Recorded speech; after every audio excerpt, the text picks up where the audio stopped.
चलिए प्रोसीड करते हैं। We are about to pack up the amendments. फिर इसके बाद बेटा स्पेशल केसेस ऑफ रिफंड। अभी रिफंड ही चल रहा है बेटा, तो अब रिफंड में वो जो सेक्शन 55 मैंने शुरुआत में आपको बोला था ना, सेक्शन 55 में कुछ specified entities and notified entities को रिफंड दिया जाता है। अब इसमें से बेटा जो स्पेसिफाइड एंटिटीज हैं वो तो सेक्शन 55 में लिख करके बताई गई हैं, और नोटिफाइड में क्या होता है, गवर्नमेंट को लॉ की डेवलपमेंट के साथ साथ जहां रिफंड देना किसी को होता है तो फिर उनको वो नोटिफाई कर देता है। और इन्होंने पहले सेक्शन 55 में ड्यूटी फ्री शॉप्स जो कि इंटरनेशनल एयरपोर्ट के डिपार्चर एरिया पर होती है उनको नोटिफाई किया था। ड्यूटी फ्री शॉप जो डिपार्चर एरिया इंटरनेशनल एयरपोर्ट पर होता है उनको नोटिफाई किया था, और सेक्शन 55 में नोटिफाई करके उन्होंने बोला था ड्यूटी फ्री शॉप जो है उनको उनकी इनवर्ड सप्लाई रिलेटेड जो होगा वो रिफंड मिलेगा। पर ड्यूटी फ्री शॉप को लेकर के काफी ज्यादा अमेंडमेंट हुई। एक्सपोर्ट वाले चैप्टर की वीडियो जब आप सुनेंगे आपको बिल्कुल क्लियर कट समझ आएगा। कुछ अमेंडमेंट की वजह से वो जो रिफंड वाली जरूरत थी वो बनी ही नहीं, तो अकॉर्डिंगली वो रिलेटेड रूल वगैरह जो उन्होंने बनाया था वो उन्होंने जो है वो विड्रॉ कर लिया है। इस अमेंडमेंट को आप जैसे ही एक्सपोर्ट वाली अमेंडमेंट करोगे ना, मेरा उस यूट्यूब वीडियो को सुनोगे तो वहां से ये क्लियर हो जाएगी। डिटेल में बता रखा है तो यहां टाइम नहीं लगा रहा। नेक्स्ट पॉइंट पर आता हूं बेटा, withholding of refund, adjustment of refund. Star लगा लेते हैं, छोटी सी है बट ठीक है, पूछे जाने लायक है। Withholding of refund, adjustment of refund. अब ये क्या कंसेप्ट होता है आप जानते हैं। आपका रिफंड बनता था, आपने रिफंड के लिए अप्लाई किया, प्रॉपर डॉक्यूमेंट दिए, टाइम लिमिटेशन के अंदर अप्लाई किया, ऑफिसर ने रिफंड प्रोसेस किया, और ऑफिसर भी कहता है कि हाँ रिफंड बनता है। अगर रिफंड बनता है तो वो आपका रिफंड ऑर्डर पास कर देगा, RFD 06। अब आपका रिफंड ऑर्डर जो है वो तैयार पड़ा हुआ है और आपके बैंक अकाउंट में पैसा जाना है, ठीक है। लेकिन अब सेक्शन 54 में ही लॉ ने ये कह रखा था कि कुछ सिचुएशन में आपका जो रिफंड सैंक्शन हुआ है वो एक्चुअल में आपको दिया नहीं जाएगा, रेदर देन उस रिफंड को डिपार्टमेंट जो होगा वो रोक के रख लेगा। उसने रिफंड प्रोसेस कर दिया, आपका लेट्स सपोज 2 करोड़ का रिफंड बन रहा है, लेकिन वो आपको बैंक अकाउंट में डालेंगे नहीं, रेदर देन उसको वो विदहोल्ड करके रख लेंगे। सर ऐसा क्यों कर लेंगे, तो उसके उन्होंने रीजन दे रखे थे कि किस सिचुएशन में वो जो है वो रिफंड विदहोल्ड कर सकते हैं। सेक्शन 54 आपने इस बारे में अच्छे से पढ़ रखा है। विदहोल्डिंग ऑफ रिफंड को लेकर के उन्होंने 2 जगह प्रोविजन बना रखे थे, 54 सबसेक्शन 10 में एंड 54 सबसेक्शन 11 में। 2 अलग अलग जगह बेटा प्रोविजन लिखे हुए थे। इसमें से जो 54 सबसेक्शन 10 है इसमें कहा गया था कि जो प्रॉपर ऑफिसर होगा, प्रॉपर ऑफिसर GST का जो भी आपका होगा, वो आपके रिफंड को 2 सिचुएशन में जो है वो विदहेल्ड कर सकता है। एंड 54(11) में कहा गया था जो कमिश्नर होगा, commissioner senior level of officer, वो 2 सिचुएशन में जो है वो आपका रिफंड विदहेल्ड करके रख सकता है, ठीक है। 54(10) में विदहोल्डिंग कौन कर रहा है, प्रॉपर ऑफिसर, ठीक है, ACDC माइट भी। 54(11) में विदहोल्डिंग कौन कर रहे हैं, कमिश्नर। अच्छा, 54(10) में विदहोल्डिंग के रीजंस अलग थे, 54(11) में विदहोल्डिंग के रीजंस अलग थे। मोटे तौर से बात सुनिएगा पहले। अब जो 54(10) था इसमें जो प्रॉपर ऑफिसर को विदहोल्डिंग की पावर दी गई थी, ठीक है, वो 2 रीजंस थे विच वर एंटायरली डिफरेंट। 54(11) में अलग रीजंस थे। अब 54(10) में जो विदहोल्डिंग की पावर दी गई थी वो पहले इसमें दी गई थी बेटा कि ये जो रिफंड विदहेल्ड करेगा ये सिर्फ वो करेगा जो कि 54(3) में ड्यू हुए, और 54(3) में ड्यू हुए का मतलब सिर्फ ITC। 54(10) में जो विदहोल्डिंग की पावर थी उसमें ये लिखा हुआ था जो रिफंड 54(3) में ड्यू है उनको विदहेल्ड किया जा सकता है by the proper officer in these 2 situation. अच्छा, एंड लॉ मेकर्स ने बेटा बाद में इसको एनालाइज किया और उन्होंने ये देखा जी भाई साहब ये जो प्रॉपर ऑफिसर है ये सिर्फ ITC के रिफंड को विदहोल्ड करेगा, ये कोई भी रिफंड विदहोल्ड कर सके ऐसा स्कोप करना चाहिए। क्यों, क्योंकि 10 में रीजंस ऑफ विदहोल्डिंग अलग है एंड 11 में रीजंस ऑफ विदहोल्डिंग अलग है, ठीक है ना। तो कोई रीजन नहीं है 54(11) में वो एनी रिफंड विदहोल्ड कर सकता है, तो फिर 54(10) में भी एनी रिफंड विदहोल्डिंग जो है वो होना चाहिए। इस सोच के साथ उन्होंने सेक्शन 54(10) में अमेंडमेंट करी, और 54(10) में जहां ये लिखा हुआ था रिफंड ड्यू अंडर सेक्शन 54(3), वो ड्यू अंडर सेक्शन 54(3) का जो रेफरेंस था ना 54(3) का, वो हटा दिया गया है with the possible outcome now कि अब हर तरीके का रिफंड जो है वो प्रॉपर ऑफिसर के द्वारा जो है 54(10) में जो है वो विदहेल्ड किया जा सकता है। बड़ी सिंपल सी अमेंडमेंट है। तो ये देखिएगा 54(10) proper officer is empowered to withhold refund और adjust refund due under section 54 of a registered person. तो अब ये 54(3) का रेफरेंस डिलीट कर दिया गया है, जिसका मतलब क्या हो गया, कोई भी रिफंड ड्यू हो, चाहे वो आईटीसी का हो 54(3) में या फिर वो अदर हो, वो जो है वो रिफंड विदहोल्ड किया जा सकता है। और बेटा ये दो रीजंस होते हैं जिसमें 54(10) की वजह से रिफंड विदहोल्ड होता है। अगर जिस रजिस्टर्ड पर्सन ने रिफंड मांगा है, अगर उसकी रिटर्न फर्निशिंग में डिफॉल्ट है, आपका रिफंड बना सैंक्शनड है, बट आपने करंट में कोई रिटर्न फाइल नहीं कर रखी, तो हमें उसके ऊपर रिस्क हो जाता है कि आपने रिटर्न फाइल नहीं करी, पता नहीं आप अपना टैक्स पे करेंगे या फिर नहीं पे करेंगे, तो हम आपका जो है वो रिफंड विदहेल्ड करके रख लेंगे जब तक कि आप वो रिटर्न फाइल नहीं कर देते। इसके अलावा registered person is required to pay tax और other dues which have not been stayed in an appeal. As a registered person मान लेते हैं आपने सभी रिफंड फाइल कर रखी है, आपका रिफंड इधर सैंक्शन हुआ, पर अगर आपके एंड पे कोई भी ऐसी डिमांड निकाली जा चुकी है जिस डिमांड की आपको पेमेंट करनी है, उस डिमांड पर आपको कोई स्टे नहीं मिला हुआ, मतलब उसकी आपको फाइनल पेमेंट करनी है लेकिन आपने अभी तक नहीं करी है, तो भी हम आपका जो रिफंड सैंक्शन हुआ है उसको विदहोल्ड करके रख सकते हैं कि पता नहीं कब इसके एडजस्टमेंट की जरूरत पड़ जाए। तो ये हमारे पास 54(10) होता था, सिंपल अमेंडमेंट है। नेक्स्ट प्रोसीड कर रहे हैं, last and the final amendment, export of goods with IGST payment, put double star on it. I expect इस पर भी क्वेश्चन आपके एग्जामिनेशन में जो है वो पूछा जा सकता है। Export of goods, mind my wording, focus चलेगा, export of goods and with IGST payment. ठीक है जी, अब सुनिए बैकग्राउंड सिचुएशन। एक एक्सपोर्टर ऑफ गुड्स है, एक्सपोर्ट कर रहा है जीरो रेटेड सप्लाई।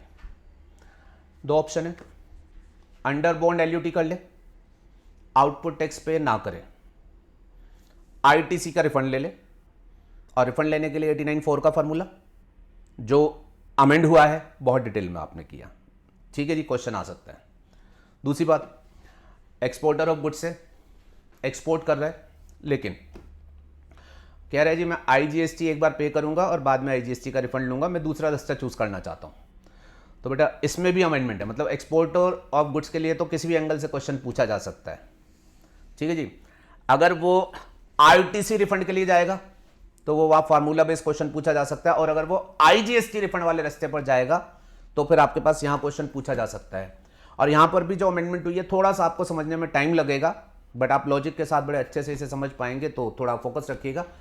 अब बेटा ये जो एक्सपोर्टर ऑफ गुड्स हैं, लेट्स सपोज इन्होंने एक्सपोर्ट कर दिया, गुड्स का एक्सपोर्ट किया, कस्टम क्लियरेंस लेके गुड्स को एक्सपोर्ट कर दिया, क्लियरेंस करते टाइम इन्होंने उसके ऊपर आईजीएसटी पे किया, और ये कहते हैं जी अब अपनी जेब से एक बार पे कर दिया, अब मैं आईजीएसटी का रिफंड लेना चाहता हूं। बात को जरा ध्यान से सुनिएगा।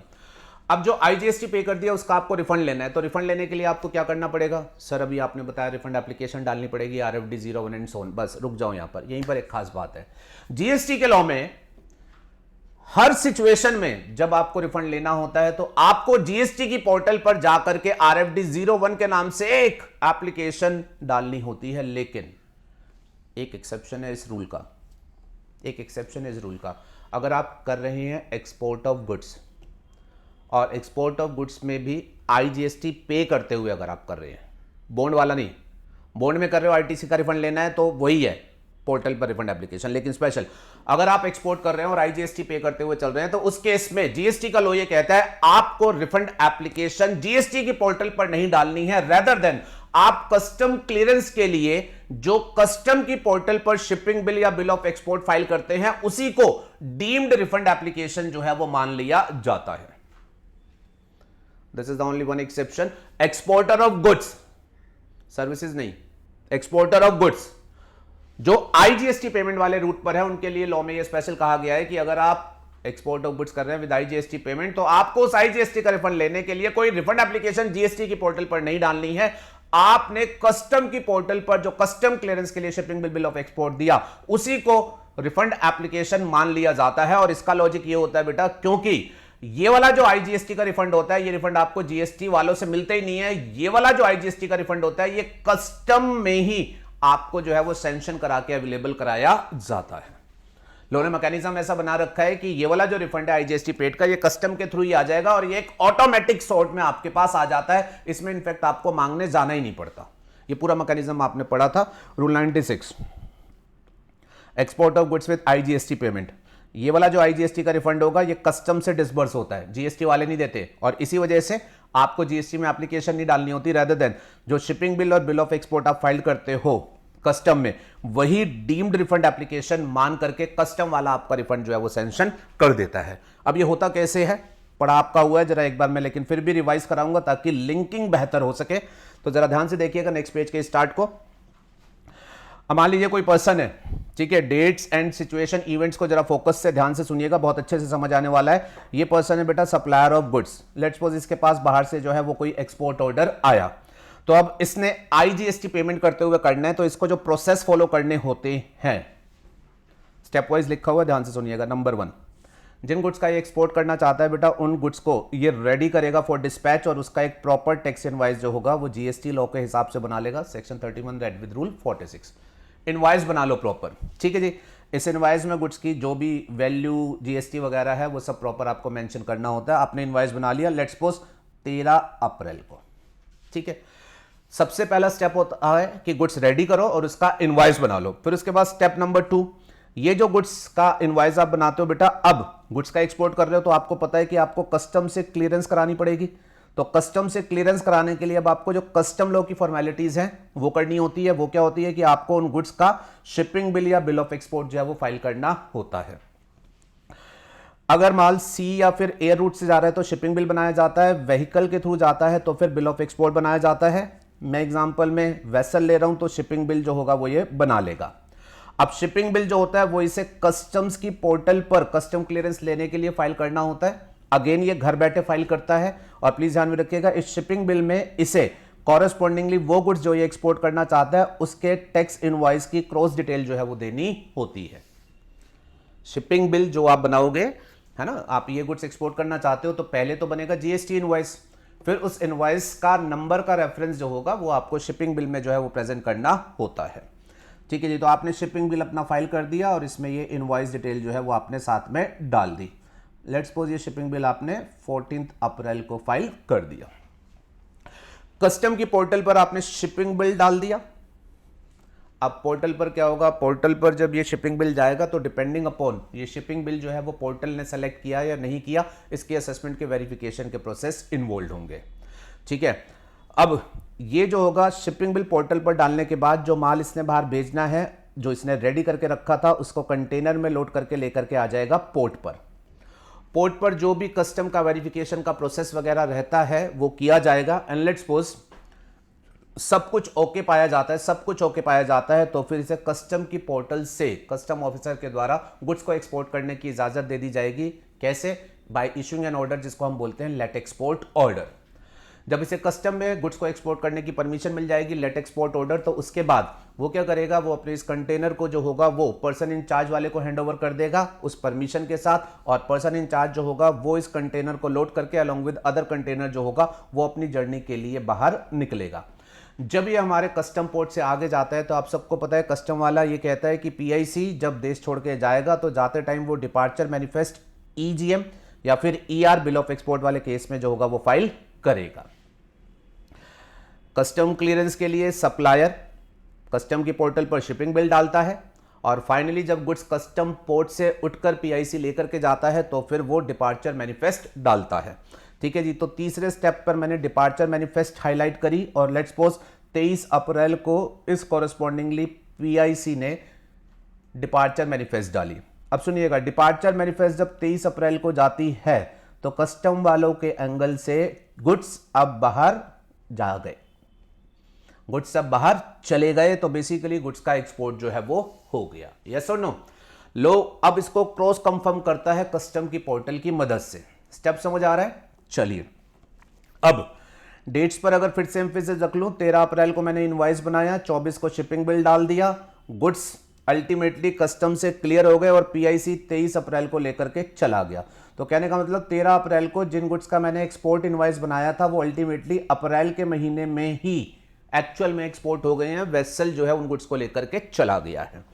अब बेटा अब ये जो गुड्स इसने अप्रैल के महीने में इनवॉइस बनाया, इस तरीके से एक्सपोर्ट किया, अब इस अप्रैल के महीने की ये अपना जीएसटी की पोर्टल पर डालेगा GSTR 1। अब इधर जीएसटी की पोर्टल की बात आएगी, ठीक है जी।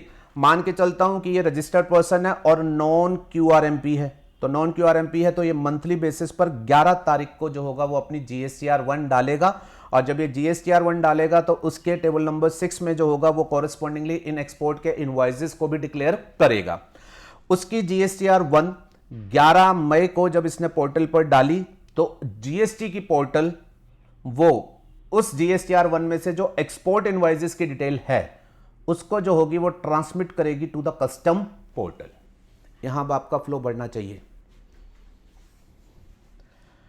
ठीक है जी। अप्रैल का इसका एक्सपोर्ट है, इनवॉइस है, इसने अपनी GSTR1 में डाला 11 मई को। 11 मई को जब इसके एक्सपोर्ट इनवॉइसेस की डिटेल GSTR1 पोर्टल पर गई तो अब सिस्टम ऐसा बिल्टअप है कि जीएसटी की पोर्टल जो होगी इसकी GSTR1 में जो एक्सपोर्ट इनवॉइसेस की डिटेल इसने डाली है उसको जो होगी वो ट्रांसमिट करेगी टू द कस्टम पोर्टल। इसका पर्पस क्या है बेटा, सिंपल सा, वो कह रहे हैं जी इस पर्सन ने GSTR1 में क्लेम किया है कि ये वाले इनवॉइस जो हैं ये एक्सपोर्ट के हैं, मैंने एक्सपोर्ट किया है। तो हम इस चीज को वेरीफाई करना चाहते हैं कि जो इसने एक्सपोर्ट के इनवॉइस बनाए थे वो गुड्स जो उस इनवॉइस जिनके लिए ये इनवॉइस बनाया गया था क्या वो गुड्स एक्चुअल में एक्सपोर्ट हो गए हैं। तो उस पर्पस के लिए हमने एक्सपोर्ट इनवॉइसेस की डिटेल कस्टम पोर्टल को दे दी। अब कस्टम पोर्टल में गुड्स का अगर एक्सपोर्ट हुआ है तो ये सारा डाटा कस्टम पोर्टल में कैप्चर हुआ होगा ना। तो अब कस्टम पोर्टल क्या करेगी, कस्टम पोर्टल जब जीएसटी पोर्टल से ये डिटेल्स आएगी तो कस्टम पोर्टल कंफर्मेशन भेजेगी कि हां इस इनवॉइस के जो गुड्स हैं वो जो हैं वो एक्सपोर्ट हो गए हैं। वो कैसे भेजेगी, देखो कस्टम वालों के पास इस पर्सन ने एक्सपोर्ट क्लियरेंस कराई होगी तो शिपिंग बिल डाला होगा, शिपिंग बिल में उसने इनवॉइस बताए होंगे कि इन इनवॉइस का माल मैं एक्सपोर्ट कर रहा हूं, और वो गुड्स जब एक्चुअल में पीआईसी लेकर के गया होगा तो उसने डिपार्चर मैनिफेस्ट शिपिंग बिल के क्रॉस रेफरेंस में दी होगी। तो कस्टम पोर्टल पर बेसिकली ये डाटा होगा कि शिपिंग बिल में बताए गए गुड्स फाइनली ईजीएम में पीआईसी लेकर के चला गया है। उनके पास कस्टम वालों के पास ये डाटा प्रोसेस में होगा और वो अकॉर्डिंगली पोर्टल को क्रॉस कंफर्मेशन भेज रहे हैं कि हां उसने आपको GSTR1 में जो बताए हैं वो एक्चुअल में हमारे यहां से एक्सपोर्ट हो गए हैं। Are you okay with this. Portal को उन्होंने क्रॉस कंफर्मेशन दे दिया, ठीक है। चलो अब ये जो रजिस्टर्ड पर्सन है 11 मई को GSTR1 फाइल करने के बाद अब अपनी GSTR3B नॉन क्यूआरएमपी है तो मंथली बेसिस पर देगा, तो ये अपनी GSTR3B 20 मई को जो होगा वो फाइल करता है। ड्यू डेट पर इसने फाइल कर दी और GSTR3B से उसने जो है टैक्स भी जो है वो पे कर दिया। ध्यान रखिएगा IGST पे करते हुए एक्सपोर्ट कर रहा है तो इसने GSTR3B से उन एक्सपोर्ट का कोरेस्पॉन्डिंगली IGST जो है वो पे कर दिया। Are you okay with this. जब ये रिटर्न GST की पोर्टल पर जाएगी तो फिर से GST की पोर्टल जो होगी वो कस्टम की पोर्टल को कम्युनिकेशन करेगी। जब ये रिटर्न GST की पोर्टल पर जाएगी तो ये फिर से GST की पोर्टल जो होगी वो कस्टम को कम्युनिकेशन करेगी कि हाँ इसकी जो है डिटेल्स ट्रांसमिशन की जाएगी GSTR3B की for the cross confirmation, for the purpose of reference की हाँ इस आदमी ने जो है वो टैक्स पे कर दिया है, ठीक है। और बेटा GSTR3B से टैक्स पे हो गया, हमने ये मैसेज कस्टम की पोर्टल पर भेज दिया। और कस्टम की पोर्टल पर इसलिए भेज दिया बिकॉज मैंने अभी आपको क्या बताया, IGST पेड ये जो हुआ है इसका रिफंड किसने देना है, कस्टम वालों ने। हमने जो मैकेनिज्म बना रखा है उस मैकेनिज्म के हिसाब से ये जो IGST इस ट्रांजैक्शन में इसने पे किया होगा इसका रिफंड जो होगा वो इसे GST वालों के पास आकर के यहां कोई RFD1 फाइल करके नहीं लेना, इसे वो रिफंड जो है वो कस्टम की पोर्टल से मिलना है। और ये पूरा मैकेनिज्म इस तरीके से डिजाइन किया गया है कि पोर्टल आपस में क्रॉस वैलिडेशन कर रही है, हर चीज का कंफर्मेशन एक दूसरे के साथ एक्सचेंज कर रही है। और जब सारी चीजें एस्टेब्लिश हो जाएगी कि हाँ गुड्स एक्सपोर्ट भी हो गए, टैक्स भी उसका पे हो गया है, तो फिर उन सब वैलिडेशन के बाद कस्टम की पोर्टल जो होगी वो ऑटोमेटिकली जो होगी इस रिफंड को सैंक्शन कर देगी। प्लीज जरा ध्यान से सुनिएगा, लो कितना ब्यूटीफुली डिजाइंड है कि जैसे ही GST की पोर्टल यहां से इन्हें फर्दर मैसेज भेजेगी कि हाँ इनका IGST इस पर्सन ने पे भी कर दिया, कस्टम की पोर्टल सारे डाटा वैलिडेशन को कर लेगी कि हाँ भाई गुड्स एक्सपोर्ट भी हो गए, टैक्स भी पे हो गया, तो अब वो ऑटोमेटिकली आपका जो रिफंड बनता होगा वो जो होगा वो आपके बैंक अकाउंट में डाल देगी। कस्टम की पोर्टल ऑटोमेटिकली जो रिफंड होगा वो आपके बैंक अकाउंट में जो होगा वो डिसबर्स कर देगा। कौन से बैंक अकाउंट में? ये वही बैंक अकाउंट होगा जो कि आपने रजिस्ट्रेशन के टाइम पर, जीएसटी में रजिस्ट्रेशन के टाइम पर आपने जिस बैंक अकाउंट की डिटेल दी होगी, और जो आपने जीएसटी में रजिस्ट्रेशन के टाइम पर डिटेल दी होती है ना बेटा, वही डिटेल आप कस्टम वालों को भी बता करके रखते हैं ताकि उस बैंक अकाउंट में वो पैसा आ जाए। प्रोसेस समझ आया? यस। दोहरा देते हैं। स्टेप नंबर 1, इनवॉइस बनाओ प्रॉपर। ठीक है जी। शिपिंग बिल में उस इनवॉइस का क्रॉस रेफरेंस डालो, गुड्स की कस्टम क्लियरेंस कराओ। पीआईसी जब जाएगा तो वो ईजीएम फाइल कर देगा और कस्टम पोर्टल को ये मैसेज आ गया कि ये गुड्स जो हैं वो एक्सपोर्ट हो गए हैं। ठीक है, कस्टम पोर्टल पर ये बात रिकॉर्ड हो गई कि ये गुड्स एक्सपोर्ट हो गए हैं। अब ये रजिस्टर्ड पर्सन पोर्टल पर जीएसटीआर 1 डालेगा, उसमें एक्सपोर्ट इनवॉइसेस की डिटेल होगी, वो कस्टम पोर्टल को जाएगी और कस्टम पोर्टल उसकी जीएसटीआर 1 के इनवॉइसेस की डिटेल को शिपिंग बिल में उन इनवॉइस का क्रॉस रेफरेंस है उससे मैच कराएगी और कंफर्मेशन भेजेगी कि हाँ ये वाले जो गुड्स हैं ये एक्सपोर्ट हो गए हैं, इनको पीआईसी लेकर के चला गया है, उसने हमें ईजीएम में बता भी दिया है। फिर उसके बाद जब ये बंदा फाइनली अपनी रिटर्न फाइल कर देगा आईजीएसटी पे करते हुए, तो फिर से पोर्टल को भेजेगी जी आईजीएसटी इस आदमी का पे हो चुका है, अब आप इसका रिफंड जो है वो प्रोसेस कर सकते हैं। ठीक है। अच्छा, और व्यक्ति को इस केस में प्लीज ध्यान में रखिएगा, 2 बातें आपको ध्यान में रखनी है। रिफंड एक तो बात कस्टम से मिलेगा, दूसरी बात इसे रिफंड मांगने नहीं जाना है। जब पोर्टल ने आपस में ही गुफ्तगू करके सारी चीजों का वैलिडेशन कर लिया तो लो इस तरीके से बनाया गया कि व्यक्ति रिफंड एप्लीकेशन नहीं मानेगा, रिफंड एप्लीकेशन नहीं लगाएगा, rather than refund application deemed मान ली जाएगी। ये जो शिपिंग बिल फाइल हुआ था ना कस्टम में, इसी को रिफंड एप्लीकेशन मान लिया जाएगा। लिखा हुआ है रूल 96 में, जरा और बातें पढ़ाता हूं। Automated refund by custom portal, section 54 read with rule 96। जो शिपिंग बिल होता है उसी को deemed refund application filed with custom मान लिया जाता है, और कस्टम में फाइल्ड इसलिए मान लिया जाता है क्योंकि रिफंड की प्रोसेसिंग, सैंक्शन, डिसबर्समेंट वो कस्टम की पोर्टल या ऑफिसर के एंड पर होनी है। अब इंपॉर्टेंट बात जो है वो ये है, रूल 96 सब रूल 1 उसमें ये लिखा हुआ है, ये जो शिपिंग बिल या बिल ऑफ एक्सपोर्ट ये डीम्ड रिफंड एप्लीकेशन माना जाएगा। ये कब माना जाएगा? सुनिएगा, आपने इस एग्जांपल में जैसे 14 अप्रैल को शिपिंग बिल दिया, तो उस टाइम पर जब आपने शिपिंग बिल दिया उस टाइम पर इसका पर्पस था कस्टम क्लियरेंस। उस टाइम पर आप थोड़ी ना मांग सकते थे। आप कब मांगोगे? जब एक्सपोर्ट हो गए। तो इसलिए इन्होंने ये लिखा, ये जो हम कहते हैं ना कि शिपिंग बिल रिफंड एप्लीकेशन मान लिया जाएगा, ये किस दिन रिफंड एप्लीकेशन के स्टेटस में आ जाएगा? तो ये कहते हैं such application shall be deemed to have been filed. ये आपका शिपिंग बिल रिफंड एप्लीकेशन इस दिन फाइल किया हुआ माना जाएगा, जिस दिन ये 3 बात जो होंगी वो पूरी होंगी। Number 1, PIC of the conveyance files are departure manifest EGM और an ER.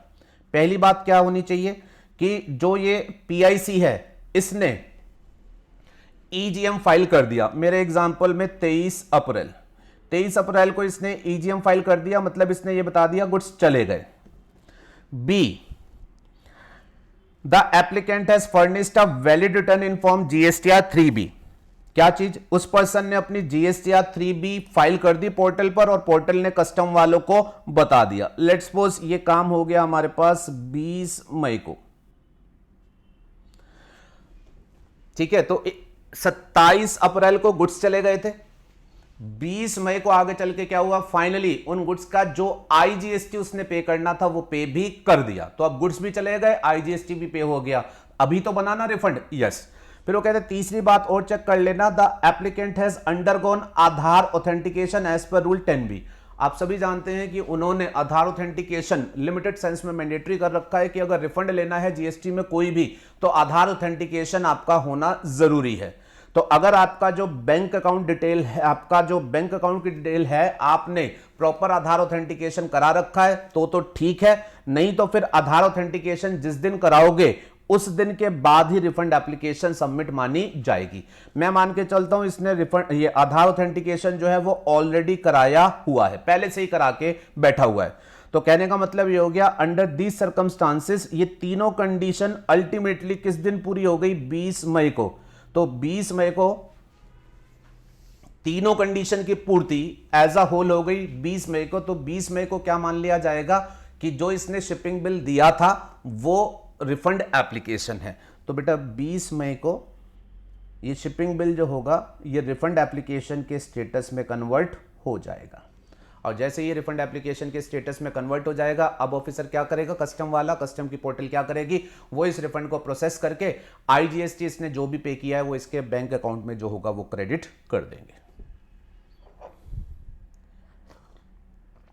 Are you okay with this? Are you okay with this? चलिए अब अमेंडमेंट क्या हुई है, पहली अमेंडमेंट ध्यान से सुनना। पहली अमेंडमेंट अब जो हुई है बेटा, ये जो 96(1) में रिफंड एप्लीकेशन को लेकर के ये 3 बातें लिखी हुई थी, इसमें ये जो बी वाली बात है, बी कि उसने अपनी वैलिड रिटर्न फर्निश कर दी हो, इसमें एक प्रोविजो इंसर्ट हुआ है। इसमें एक प्रोविजो जो है वो इंसर्ट हुआ है। देखते हैं ये क्या कहता है।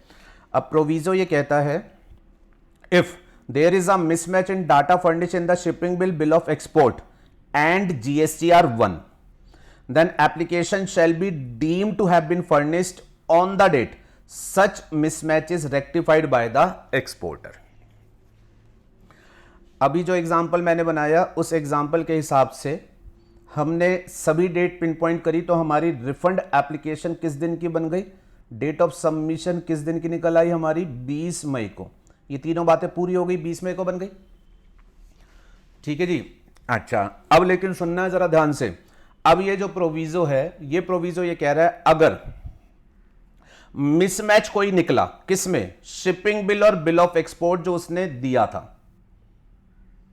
शिपिंग बिल और बिल ऑफ एक्सपोर्ट जो उसने कस्टम में डाला था वो, और उसने GSTR 1 जो फर्निश किया उसमें अगर कोई मिसमैच निकला, ध्यान से सुनना, शिपिंग बिल गया कस्टम पोर्टल पर, GSTR 1 उसने GST की पोर्टल पर डाली और वो भी कस्टम की पोर्टल पर पहुंच गई। अब वो क्या कह रहे हैं, अब कस्टम की पोर्टल पर आपने शिपिंग बिल डाला और GSTR 1 की भी डिटेल आई, अगर इनमें कोई मिसमैच निकला, डिस्क्रिपेंसी निकली, किस तरीके की हो सकती है बाद में बात करूंगा। तो वो कह रहे हैं अगर इसमें कोई मिसमैच निकला, तो अच्छा पहले आप ये बताओ अगर इनमें कोई मिसमैच निकला तो ऑफिसर रिफंड प्रोसेस कर दे या रिफंड अभी रोक लेना चाहिए? रोक लेना चाहिए ना भाई, पहले उस मिसमैच को ठीक कराएगा उसके बाद ही तो रिफंड प्रोसेस करने के बारे में सोचेगा। यस, तो बस वही उन्होंने लिखने की कोशिश करी है कि अगर इसमें कोई डिस्क्रिपेंसी निकली, शिपिंग बिल जो कस्टम पर गया और GSTR 1 से जो पहुंचा वो, then application shall be deemed to have been furnish, तब एप्लीकेशन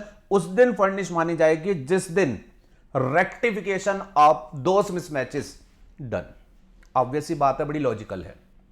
पहले लॉ में नहीं लिखी थी बट होता यही था, प्रैक्टिकली यही होता था, बट अब लॉ ने इसे यहां लिख करके जो है वो क्लियर कर दिया। अब सुनिएगा what basically they are trying to say, मैं आपको बताता हूं जरा छोटी सी बात। भाई साहब शिपिंग बिल में क्या आपने टैक्स इनवॉइस का क्रॉस रेफरेंस दिया होगा? यस। और जो एक्सपोर्ट इनवॉइस आपने शिपिंग बिल में मेंशन किए होंगे, क्या GSTR 1 में भी वही इनवॉइस मतलब वही नंबर होना चाहिए? यस। बट अगर गलती से इनवॉइस नंबर GSTR फाइल करते टाइम क्लरिकल एरर की वजह से गलत चला गया, तो GSTR 1 में इनवॉइस नंबर कुछ और है जबकि शिपिंग बिल में इनवॉइस नंबर कुछ और है, डिस्क्रिपेंसी मिसमैच हो जाएगा या नहीं? यस। अब इस केस में जो होगा वो अभी रिफंड वो प्रोसेस नहीं करेंगे, वो कह रहे हैं हम आपको अब ये कह रहे हैं पहले ये जो मिसमैच निकला इसको प्रॉपर रेक्टिफाई करके दो, इसको प्रॉपर रेक्टिफाई करके दो। जब रेक्टिफाई हो जाएगा उसके बाद ही जो होगा वो हम रिफंड सैंक्शन करेंगे। सर रेक्टिफिकेशन कैसे करेंगे?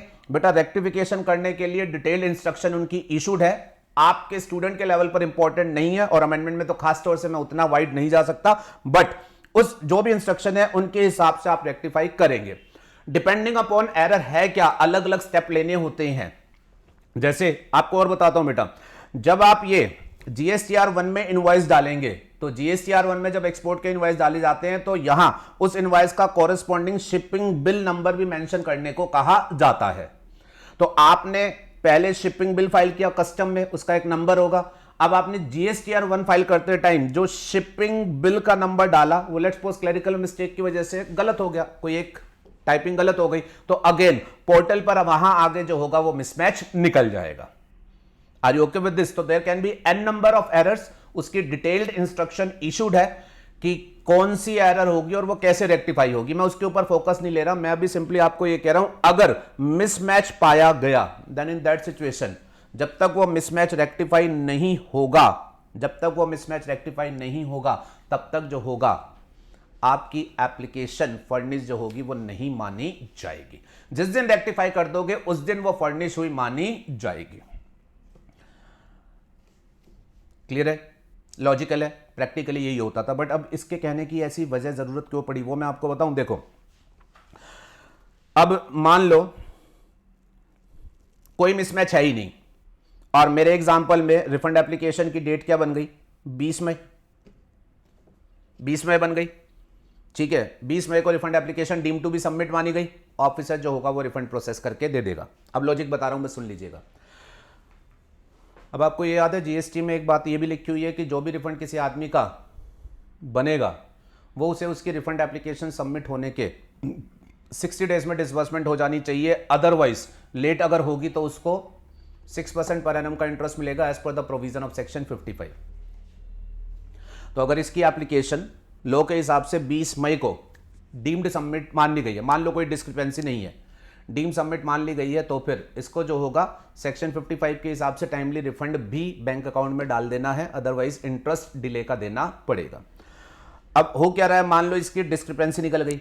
अब डिस्क्रिपेंसी निकल गई तो सुनिएगा, अब डिस्क्रिपेंसी निकल गई तो डिपार्टमेंट ने अभी रिफंड प्रोसेस नहीं किया, कस्टम वालों ने रिफंड अभी प्रोसेस नहीं किया, ठीक है, और वो कह रहे हैं जी रेक्टिफाई करो उसके बाद ही हम रिफंड प्रोसेस करेंगे। बेटा पहले जब ये नहीं लिखा होता था, ये प्रोविजन नहीं होता था तो भी क्या होता था, मिसमैच निकलता था तो वो रिफंड को ना प्रोसेस नहीं करते थे, रोक लेते थे, इंतजार करते थे रेक्टिफाई करेगा उसके बाद प्रोसेस करेंगे। लेकिन पहले क्या होता था, जब ये प्रोविजन नहीं था तो असेसी ये कहने की कोशिश करते थे मेरी एप्लीकेशन तो 20 मई को सबमिट हो गई, चाहे मैंने रेक्टिफिकेशन बाद में किया हो, चाहे मेरी ही गलती हो, लेकिन लॉ के हिसाब से अगर ये 20 मई को रिफंड एप्लीकेशन चली गई है और मेरा रेक्टिफिकेशन बाद में हुआ, मेरे को रिफंड लेट आया, आपको मुझे तो भी इंटरेस्ट देना पड़ेगा। ऑफिसर बोलते हैं अच्छा रेक्टिफिकेशन में तूने लेट किया और तू लेट करे उसकी वजह से डिले हो तो उसका भी हम इंटरेस्ट दे। वो कहता है दोगे, क्योंकि यहां ऐसा कुछ तो नहीं लिखा हुआ कि डिले मेरी वजह से है या फिर तुम्हारी वजह से। अच्छा ये बात बिल्कुल लॉजिकल नहीं थी, अगर आपकी वजह से आप रेक्टिफाई नहीं कर रहे, इस वजह से रिफंड की प्रोसेसिंग रुकी हुई है, रिफंड आपको लेट जा रहा है, तो उसका इंटरेस्ट आपको 55 में मिलना नहीं चाहिए। पर आदमी कहता था लॉ में तो ऐसा कुछ भी नहीं लिखा, लॉ तो सिंपल कहता है एप्लीकेशन गई 60 डेज में नहीं गई तो फिर आप इंटरेस्ट दोगे। वो कह रहा है भाई लॉ में तो सिंपल ये लिखा हुआ है एप्लीकेशन चली गई 60 डेज में रिफंड नहीं आया तो आप इंटरेस्ट दोगे, उसमें तो कुछ नहीं लिखा हुआ, डिले का रीजन क्या है। तो ये लॉजिकली सही नहीं था, तो बेटा उस बात को करेक्ट करने की कोशिश की जा रही है। इस प्रोविजो के थ्रू उन्होंने क्या कह दिया, उन्होंने कह दिया जी अभी तक ये 20 मई को सबमिट मानी जा रही थी, बट अगर आपकी डिस्क्रिपेंसी निकली है तो अब ये 20 मई को सबमिट नहीं मानी जाएगी, जिस दिन आप वो रेक्टिफाई करोगे, लेट्स सपोज इसने मैं कहूं कि 10 जून को रेक्टिफाई करी तो फिर 10 जून को अब ये सबमिटेड मानी जाएगी। और अगर 10 जून को ये सबमिट मानी गई है तो वी विल एश्योर कि हम आपको टाइमली जो है वो रिफंड दे दे ताकि इंटरेस्ट का क्वेश्चन आए ही ना। I hope the my point is well receive by each of you. चलो बहुत बढ़िया है, अगर समझ आया। आप जितना प्रोसेस में क्लैरिटी रखेंगे उतना ही जो होगा आपको अमेंडमेंट परेशान नहीं करेगी। बहुत लोग कहते हैं सर अमेंडमेंट कर ली एग्जाम में याद नहीं रहता, मेरे साथ करोगे प्रोसीजर क्लैरिटी रखोगे तो मेरा तो पर्सनल एक्सपीरियंस ये है जो चीज आपको समझ आ गई वो बाय डिफॉल्ट एग्जाम में आपको रिकलेक्ट होगी। चलो जी आगे चलो। अब इस रूल 96 में जो फाइनल एक और अमेंडमेंट हुई है जो बहुत ही बेहतरीन अमेंडमेंट है, अब जरा उसको समझिएगा। यहां पर मैं कुछ फर्दर डेवलपमेंट कर रहा हूं। मान लेते हैं बेटा सब कुछ ओके है, अब नेक्स्ट सीरीज पर मूव कर रहा हूं, तो मान लेते हैं सब कुछ ओके है, कोई मिसमैच निकला ही नहीं, तो 20 मई को एप्लीकेशन डीम सबमिटेड है, तो अकॉर्डिंगली अब क्या करना है, कस्टम वालों ने आपको ये ऑटो रिफंड जो है वो सैंक्शन करके दे देना है, आपके बैंक अकाउंट में पैसा पहुंच जाना है। लेकिन अब सुनिएगा, अभी थोड़ी देर पहले मैंने आपको विदहोल्डिंग ऑफ रिफंड की बात करी। जीएसटी में हमारे पास रिफंड विदहोल्ड करने के पावर है, गवर्निंग प्रोविजन रिफंड विदहोल्ड करने के पावर है ना। गवर्निंग प्रोविजन क्या है, सेक्शन 54(10) एंड सेक्शन 54(11). बहुत बढ़िया जी। अब सेक्शन 54(10) में आज की डेट में कोई भी रिफंड विदहोल्ड किया जा सकता है। सेक्शन 54(11) में अगेन आज की डेट में कोई भी रिफंड जो है वो विदहोल्ड किया जा सकता है, अगर विदहोल्डिंग की वो सिचुएशन जो है वो एग्जिस्ट कर रही हो, ठीक है। लेकिन आप प्लीज ध्यान में रखिएगा, सेक्शन 54(10) या 11 में रिफंड जब विदहोल्ड किया जाता है तो वो रिफंड विदहोल्ड किया जाता है बाय द जीएसटी ऑफिसर, कि जीएसटी ऑफिसर ने रिफंड सैंक्शन किया बट उसे लग रहा है किसी वजह से रोक देना चाहिए तो वो रोक लेगा, ठीक है। अब लेकिन यहां पर रिफंड आपका कहां से आ रहा है, जीएसटी से आ रहा है, कस्टम वाले दे रहे हैं, कस्टम वाले दे रहे हैं। मैंने आपको पूरा बताया this is the special situation जहां रिफंड जो है वो कस्टम के थ्रू प्रोसेस होकर के आता है। तो अगर कभी इन्हें ये लगा कि भाई ये जो रिफंड है उन्होंने ठीक है प्रोसेस कर दिया, सब कुछ ओके है, लेकिन उन्हें ये लगा कि किसी वजह से रिफंड रोक देना चाहिए, तो रिफंड के रोकने की पावर किसके पास होनी चाहिए, डेफिनेटली कस्टम वालों को रिफंड रोकने की पावर होनी चाहिए।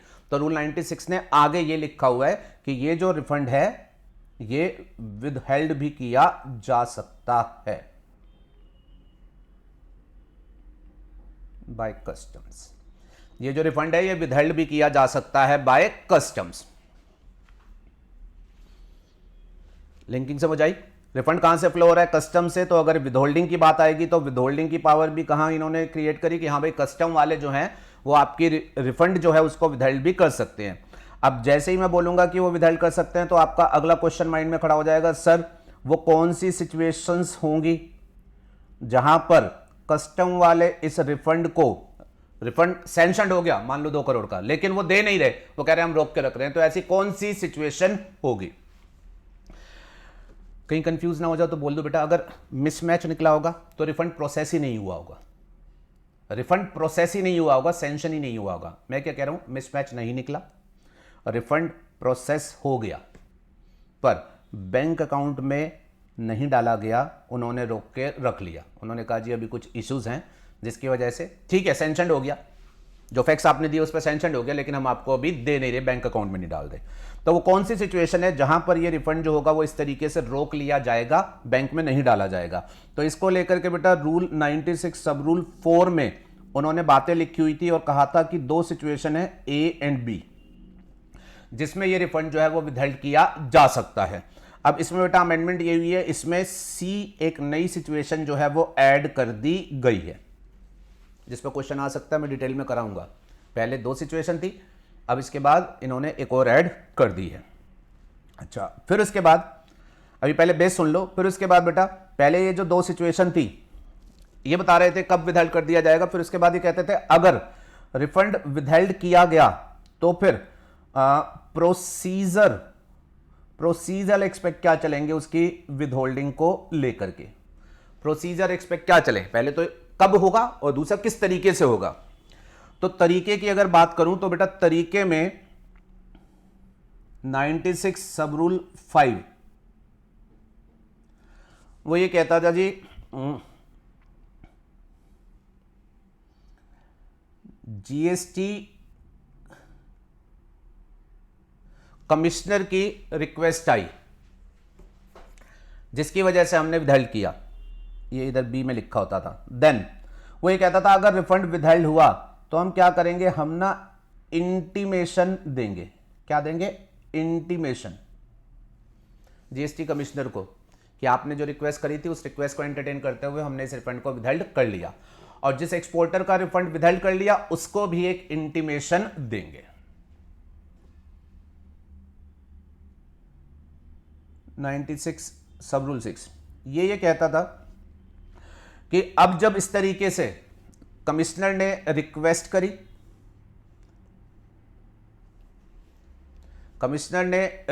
करी, हमने रिफंड विदहेल्ड कर लिया, तो प्रोसीजर एक्सपेक्ट कह रहे थे कस्टम वाले जब रिफंड विदहेल्ड कर लेंगे तो फिर वो उधर जीएसटी कमिश्नर को इंटीमेट करेंगे भाई आपकी रिक्वेस्ट आई थी तो हमने विदहेल्ड रोक करके रख लिया, और फिर जो जीएसटी कमिश्नर होगा ना वो क्या करेगा, वो अपना विदहोल्डिंग ऑर्डर जो होगा वो पास कराएगा। जब भी रिफंड विदहोल्ड आता है तो एक विदहोल्डिंग ऑर्डर पास करना होता है। और फिर उसके बाद 96 सब रूल 7 ये कहता था अगर सब्सिक्वेंटली जब विदहोल्ड कर लिया हमने और उसके बाद एक्सपोर्टर आया भाई क्यों रोक के रखा और उसने सब क्लैरिफिकेशन दी और उसके बाद अगर हम फाइनली सेटिस्फाई होकर के उसको रिलीज कर रहे हैं तो फिर वो कहता था तब जो होगा वो प्रॉपर रिफंड ऑर्डर पास किया जाएगा, एंड विदहोल्ड का रिलीजिंग ऑर्डर भी जो होगा वो पास किया जाएगा। ये सब याद नहीं रखना तो बड़ा ब्रीफ में बोलूंगा। प्रोसीजर को लेकर के बात कहां होती थी, 96.5, 96.6 और 96.7। और ये क्या कह रहे होते थे, दोबारा दोहराता हूं, अगर जीएसटी कमिश्नर की रिक्वेस्ट पर, सिचुएशन में जीएसटी कमिश्नर की रिक्वेस्ट पर अगर विदहल्ड किया गया तो विदहल्ड करने पर कस्टम वाले इंटीमेट करेंगे कमिश्नर को और उस पर्सन को भी, और फिर जीएसटी कमिश्नर के एंड पर विदहोल्डिंग ऑर्डर पास किया जाएगा, जैसे कि उन्होंने खुद ही विदहोल्ड किया, करवाया उससे है, लेकिन वो अपने एंड पर विदहोल्डिंग पास करेंगे जैसे उन्होंने खुद से ही विदहोल्ड किया हो। और फिर उसके बाद 96.7 ये कहता था बाद में अगर वो सेटिस्फाइड हो जाते हैं नहीं रिफंड रिलीज कर देना चाहिए, एक्सपोर्टर आएगा ना, तो फिर जो होगा जीएसटी वाला रिफंड ऑर्डर पास करेगा उस रिफंड के लिए, और फिर रिलीज ऑर्डर विदहोल्डिंग का जो होगा वो पास किया जाएगा। अब इसमें बेटा जो ये 96.7 था ना, इसमें प्रैक्टिकल इशू आ रहे थे। प्रैक्टिकल इशू ये आ रहे थे, अगर जीएसटी वालों ने रिफंड विदहेल्ड कराया, कस्टम वालों ने विदहेल्ड किया, इंटीमेट कर दिया, फिर बाद में वो क्या कहते हैं जीएसटी वाले रिफंड ऑर्डर जो होगा वो पास करेंगे। तो अब इस पर इशू ये आ रहे थे भाई साहब, जीएसटी वाला रिफंड ऑर्डर कैसे पास करेगा जब जीएसटी वाले को हमने रिफंड के लिए एप्लीकेशन ही नहीं दी। Order can be passed only in pursuance of an application. हमने एप्लीकेशन किसको दी, कस्टम वालों को, डीम्ड। अगर उधर रिफंड एप्लीकेशन दी है तो ये जीएसटी वाला जो होगा वो उस रिफंड को प्रोसेस कैसे करेगा, वो उस पर रिफंड ऑर्डर कैसे पास करता है, जहां एप्लीकेशन लगाओगे ऑर्डर तो वही पास करेगा। तो ये जो लिखे जाने में दिक्कत थी, अब इन्होंने इसको रेक्टिफाई किया है और इन्होंने कहा है जी ये वाला जो प्रोसीजरल एक्सपेक्ट हमने बना रखा था इसको हम कर रहे हैं डिलीट, इसको हम कर रहे हैं डिलीट। और नया प्रोसीजरल एक्सपेक्ट बनाते हुए बेटा उन्होंने 5A, 5B एंड 5C ये इंट्रोड्यूस किया। और इसमें इन्होंने क्या लिखा, अभी सिंपल वर्ड में सुन लो फिर डिटेल में बताऊंगा। इसमें इन्होंने ये लिखा कि अगर अगर अगर अगर 96.4 में आज की डेट में जो भी 3 सिचुएशन लिखती है, उन 3 सिचुएशन में किसी भी वजह से अगर रिफंड विदहेल्ड किया जाता है, देन रिफंड विदहेल्ड करने के बाद कस्टम वाले पिक्चर से बाहर हो जाएंगे। रिफंड विदहेल्ड करने के बाद कस्टम वाले जो है वो पिक्चर से बाहर हो जाएंगे। अब वो क्या करेंगे, अगर रिफंड किसी भी सिचुएशन में विदहेल्ड किया गया तो फिर कस्टम वाले पिक्चर से बाहर होंगे। अब क्या होगा, कस्टम वाले जो होंगे वो जीएसटी की पोर्टल को मैसेज भेज देंगे जी भाई साहब हमने रिफंड रिलीज नहीं किया है बिकॉज इनमें से कोई सिचुएशन है। और फिर जो जीएसटी की पोर्टल होगी, जब कस्टम से उन्हें ये मैसेज आ जाएगा तो जो जीएसटी की पोर्टल होगी वो खुद से एक रिफंड एप्लीकेशन जनरेट करेगी। इसको हम बोलेंगे system generated refund application. Withheld करने के साथ कस्टम वाले बाहर हो जाएंगे, पोर्टल पर एक मैसेज आएगा विदहेल्ड है, उस इंफॉर्मेशन के बेस पर अब पोर्टल खुद से एक रिफंड एप्लीकेशन जनरेट करेगी जिसे हम बोलेंगे सिस्टम जनरेटेड रिफंड एप्लीकेशन। और वो जो पोर्टल ने रिफंड एप्लीकेशन जनरेट करी, अब माना जाएगा कि this is the refund application filed with the GST officer. और उसको अब जीएसटी ऑफिसर जो है, जिस तरीके से कोई नॉर्मल एप्लीकेशन उसके पास आती है और वो उसको प्रोसेस करता है रूल 89 में, अब वो इसको उस नॉर्मल एप्लीकेशन की तरह जो होगा वो प्रोसेस करेगा। Are you okay with this? तो अब एक्चुअल में जो जीएसटी ऑफिसर है उसके पास एक system generated refund application create कर दी गई है और उसके बेसिस पर उसने आगे जो है उससे रिलेटेड रिफंड ऑर्डर जो है वो पास करना है। पहले दिक्कत क्या थी, पहले उसके पास एप्लीकेशन थी नहीं बट उसे रिफंड ऑर्डर या रिफंड रिजेक्शन ऑर्डर जो भी है वो पास करने की बात लिखी थी। अब वो कहानी खत्म हो गई, अब उसके पास सिस्टम जनरेटेड रिफंड एप्लीकेशन दी गई है और उसके बाद उससे जो है वो प्रोसेसिंग करने के लिए जो है वो कहा गया है। होपफुली स्पिरिट अब आपको क्लियर हो गई होगी। अब जरा देख लेते हैं जो नए प्रोविजन है उसको एम्फेसिस में ले लेते हैं, इस पर क्वेश्चन आ सकता है। अब रूल 96(4) बताता था किन सिचुएशन में ये कस्टम्स वाला रिफंड रोक लिया जाएगा। सबसे पहली बात ये ध्यान में रखेंगे, पहले यहां 2 लिखा था, अब यहां 3 हो गई हैं। तो देखिएगा अब जरा, और ये अमेंडमेंट बेटा रेट्रोस्पेक्टिव इफेक्ट से है, रेट्रोस्पेक्टिव 1 जुलाई 2017 से, ठीक है। तो ये हमारे पास है 96(4) IGST refund can be withheld by custom if, अगर 3 सिचुएशन हो, A, B एंड C। 3 है A, B, C।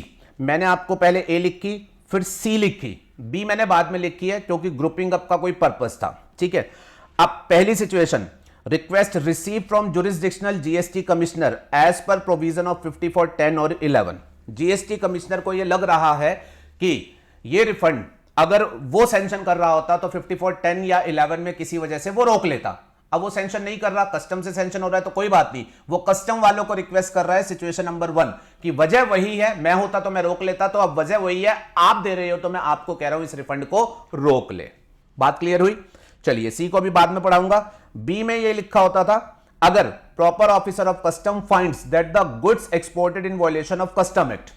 अब जो गुड्स का एक्सपोर्ट हुआ वो एक्सपोर्ट तो हो गया, गुड्स चले गए, लेकिन उसके बाद कस्टम वालों को यह पता चलता है कि वो जो एक्सपोर्ट हुआ उसमें कस्टम एक्ट का कुछ वायलेशन इन्वॉल्व है। अगर उन्हें ऐसा पता चलेगा तो वो ऑर्डर पास करेंगे कि इसमें कस्टम एक्ट का वायलेशन इन्वॉल्व है, और डेफिनेटली अगर उसमें कस्टम एक्ट का वायलेशन इन्वॉल्व है, वो ऐसा ऑर्डर पास कर रहे हैं तो वो उस रिफंड को भी रोक लेंगे जब तक कि एक्सपोर्टर से फर्दर क्लैरिफिकेशंस वगैरह नहीं मिल जाती। Are you okay with this? तो ये भी पहले थी, ये बी है। अब जो सी है जो नई ऐड हुई है, तीसरी सिचुएशन जो नई ऐड हुई है वो ये कहती है कि एक और सिचुएशन में रिफंड रोक लिया जाएगा अगर कमिश्नर इन द बोर्ड और an officer authorised by the board on the basis of data analysis and risk parameter is of the opinion that verification of the credential of exporter including the availment of ITC by the exporter is considered essential before the grant of refund in order to safeguard the interest of the revenue। बहुत important बात। अब इस part में वो क्या कह रहे हैं, जो नया ऐड हुआ है वो क्या कह रहे हैं कि भाई साहब कमिश्नर इन द बोर्ड कौन होता है? ये बेटा ये स्पेशल कमिश्नर होता है जो सीबीआईसी में पोस्टेड रहता है।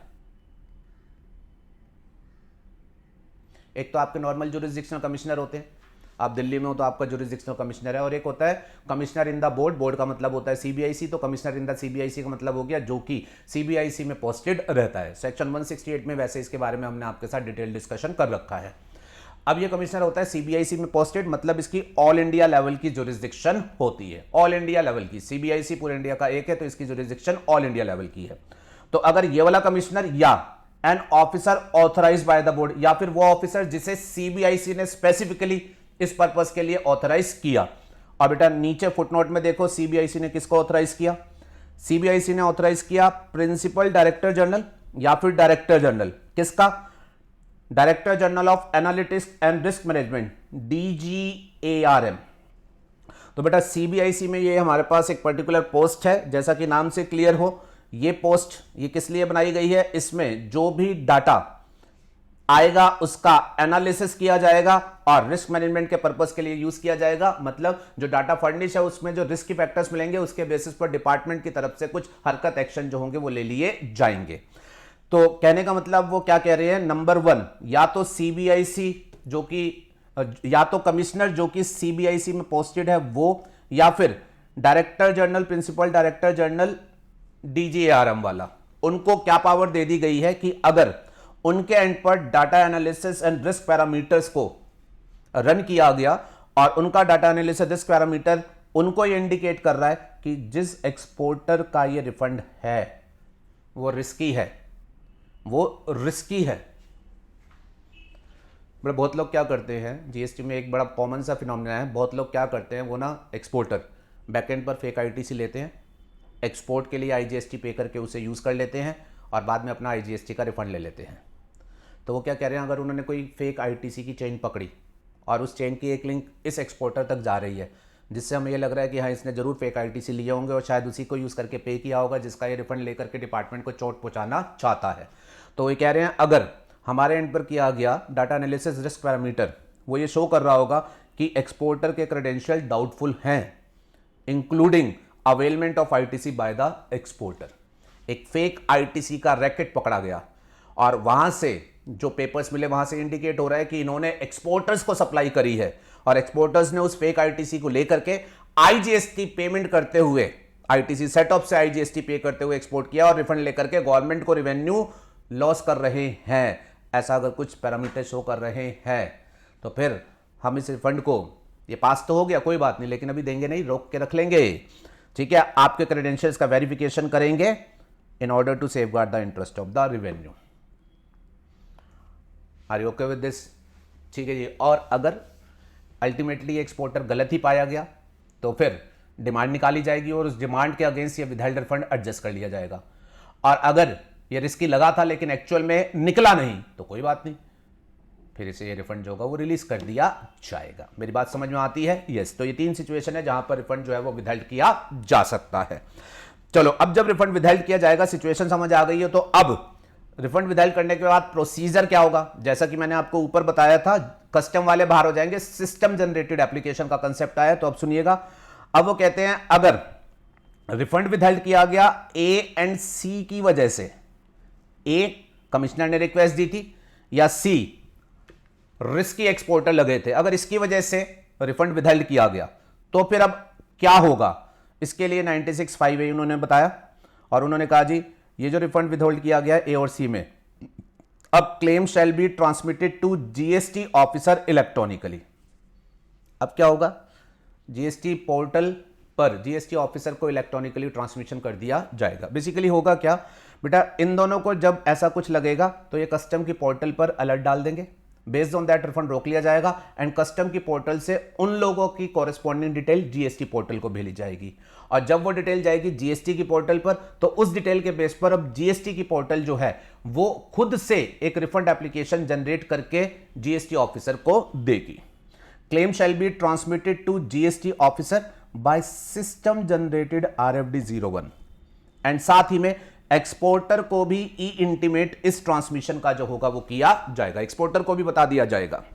And such system generated GST RFD01 shall be deemed refund application filed by the exporter deemed filed on the date of such transmission.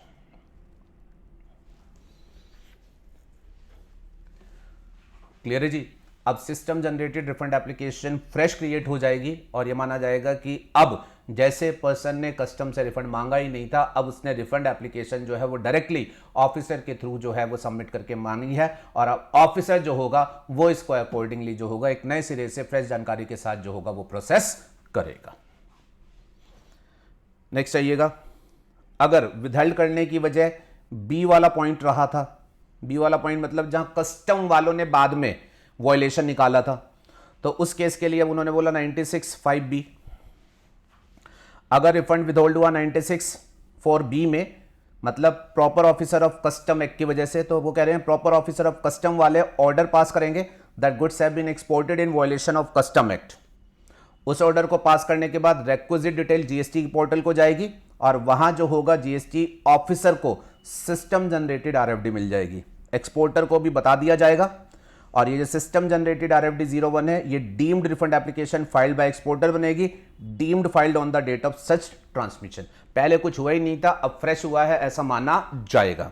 और लास्ट में उन्होंने बना दिया 5C, जिसमें उन्होंने लिख दिया ये जो रिफंड एप्लीकेशन ट्रांसमिट हुई है, ऊपर जो हमने बताया ये 96 है, 96(5)(a) या 5B में, अब इसको डील्ड विद किया जाएगा इन अकॉर्डेंस विद रूल 89। अब जैसे उसके पास कोई आदमी फ्रेश एप्लीकेशन लेकर के आता है, अब ऑफिसर उसी तरीके से इसको जो होगा वो आगे प्रोसेस करेगा। Are you okay with this? चलिए, बहुत अच्छा था और इस पर आप ये क्वेश्चन जो है वो एक्सपेक्ट कर सकते हैं क्या, कि इस तरीके का क्वेश्चन विदहोल्डिंग कर ली गई 96(4)(c) में।